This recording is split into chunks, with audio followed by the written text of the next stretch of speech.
नमस्कार मित्रांनो, तुम्ही बघत आहात मॅकलवार फार्म्स हा यूट्यूब चॅनल। आपल्याकडे जेवढे पिल्ले आहेत 3 दिवशी पिल्ले आहेत। हे आपल्या असेल कोंबड्याचे पिल्ले आहेत। सगळे 12-13 पिल्ले आहेत त्याच्यात मिळून। हे आपला छोटासा सेटअप आहे। याच्यात जे आपले गावरानी कोंबडीचे पिल्ले आहे, आता 1 महिन्याचे झालेले आहेत पिल्ले। आणि आता कोंबडीपासून वेगळं करून बाहेर नाही निघायचं रे। बाहेर निघलं काय कोंबडी मारते म्हणून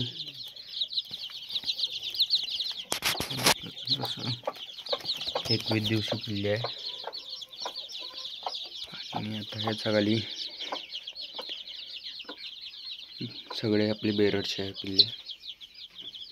3 दिवसाचे ह्याच्यात आहे, ह्याच्यात 21 दिवसाचे पिल्ले आहे।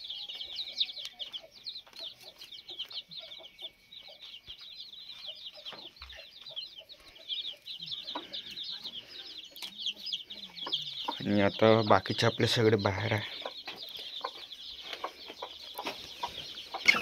एक आपल्या याच्यात गावरानी कोंबडी आहे, काल नवीन आणलो गावरानीची कोंबडी। आणि याच्यासोबत 3 पिल्ले आणलो होतो। हे कोणत्याला आहेत हे काय। आणि याच्यात आपले जेवढे सेम एजचे पिल्ले होते म्हणून ह्याच्यातच सोडून दिलो। 2 त्याच्यात फिमेल आणि 1 मेल होता। 2 कोंबडी आणि 1 कोंबडा। एक आपली मोठीवाली कोंबडी आहे।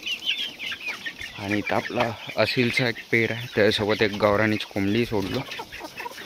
कारण आपल्याकडे गावरानीचा कोंबडा उपलब्ध नाही। एक गावरानीची कोंबडी आहे, हे एक असीलचा पेर आहे। आणि बाकी आपले बाहेर गावरानी आणि असील क्रॉसचे पिल्ले आहे। त्याच्यात एक मोठाला कोंबडा आणि 2-3 कोंबडी आहे असीलचे।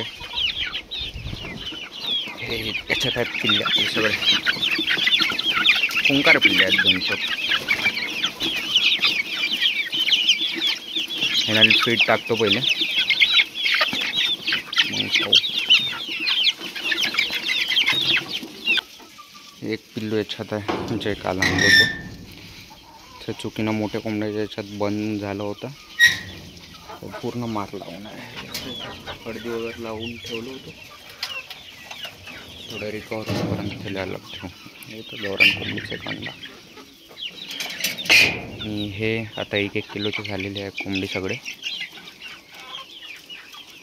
5-1 महिन्याचे पिल्ले आहेत हे। लवकर हे आता सगळे अंड्यावर येईल असे 8-1 पिल्ले आहेत आपल्याकडे।